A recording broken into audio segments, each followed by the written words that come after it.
মাছ ধরতেছে এই জায়গায়।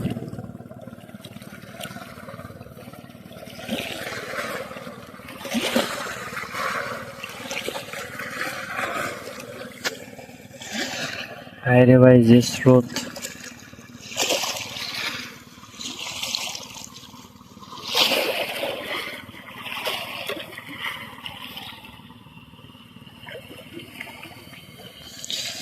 এই জালে ইলিশ মাছ ধরে, যদিও অনেকবার ফালানোর পর দেখা গেছে দু একটা পড়লে পরে, তাছাড়া সবসময় অনেক মাছ পড়ে না।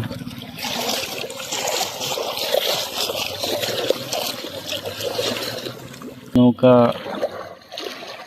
কিনার দিয়ে টেনে নিয়ে যাইতেছে, এই জাল দিয়ে সম্ভবত ইলিশ মাছ ধরে। পদ্মার পাড়ে এইভাবে জাল ঘোরায় ঘোরায় স্রোতের বিপরীতে মাছ ধরার চেষ্টা করে।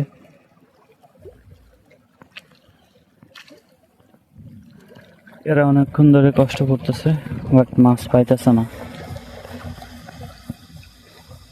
আর যেভাবে স্রোত বয়ে যাইতেছে,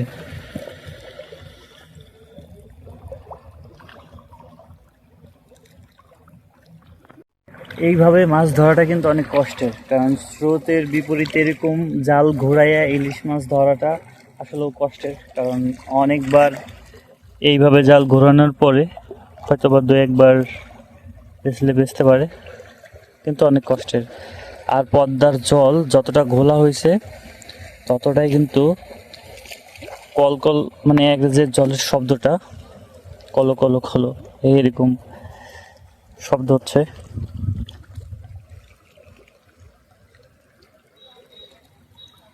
আজকে যেহেতু আকাশটা অনেক মেঘাচ্ছন্ন, আকাশটা চারিদিকে মেঘে ছেয়ে আছে,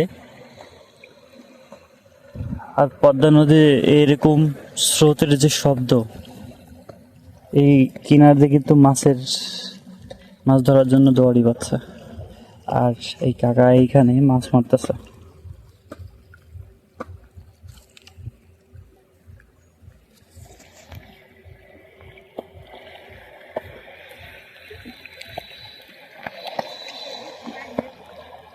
দুইটা পাইছেন না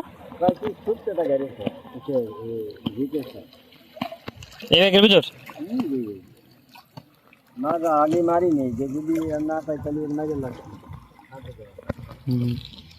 আসলে পদ্মা নদীতে মাছ ধরাটা খুবই ধৈর্য এবং কষ্টসাধ্য ব্যাপার। অনেকবার চেষ্টা করার পর, অনেক ধৈর্য ধরার পরে যদি দু একটা মাছ পড়ে, তবে যাই হোক, এই কাকা হচ্ছে অনেকক্ষণ ধরে আসছে, বললো যে 1 ঘন্টার মতন হয়েছে আসছে। ছোট্ট একটা রিটের ফাও নাকি পাইছে, দেখি এখানে হচ্ছে রেখে দিছে এই জালের মধ্যে কইরা। এই যে গ্যারেজ তাও না, এখানে রিটের সব হয়েছে। এই যে দেখো গাইস, দেখছো? এই যে দেখে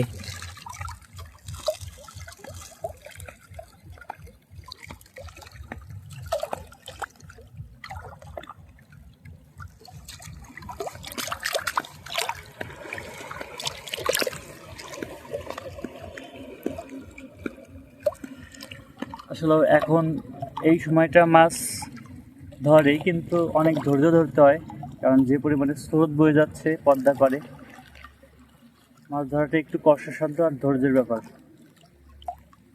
তো শুধুমাত্র এখানে তারাই মাছ ধরতে আসে যাদের অনেক ধৈর্য, আর শখের বিষয়ে অনেকেই আসে।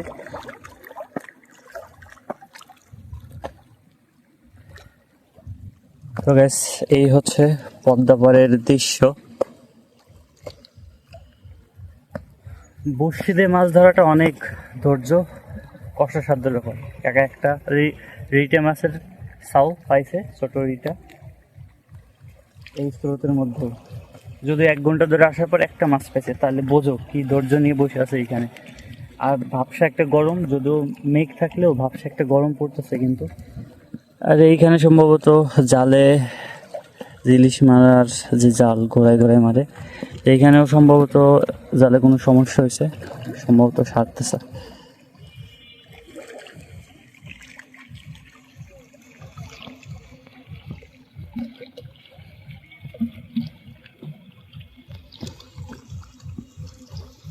এই আর কি, আজকে পদ্মা পাড়ে মাছ ধরার কিছুটা দৃশ্য ধরার চেষ্টা করছি তোমাদের মাঝে। মাছ তারা সাধারণত এইভাবে ধরে, যারা বড়শি দিয়ে মারে, মানে ছিপ দিয়ে মারে, তারা এইভাবে ধরে। একজন দেখলাম 2টা পাইছে ছোট মাছ, আরেকজন ইলিশ মাছ ধরতেছে, বাট ওইখানে এখনো পাইনি, জালটা নষ্ট হয়ে গেছে। আর এক দূরে ছিল, এইভাবে দেখতে পারিনি। আজকের ভিডিওটা এই পর্যন্ত। ভালো লাগলে অবশ্যই লাইক, কমেন্ট, শেয়ার এবং সাবস্ক্রাইব করে সাথে থাকো। দেখা হবে পরবর্তী কোনো ভিডিওতে। আর পদ্মা পাড়ের দৃশ্যটা কিন্তু এমনই, পদ্মা পাড় অনেক ভালো লাগে আমার কাছে ব্যক্তিগতভাবে। পদ্মার ইলিশ তো আসলে অনেক মজার, জানোই।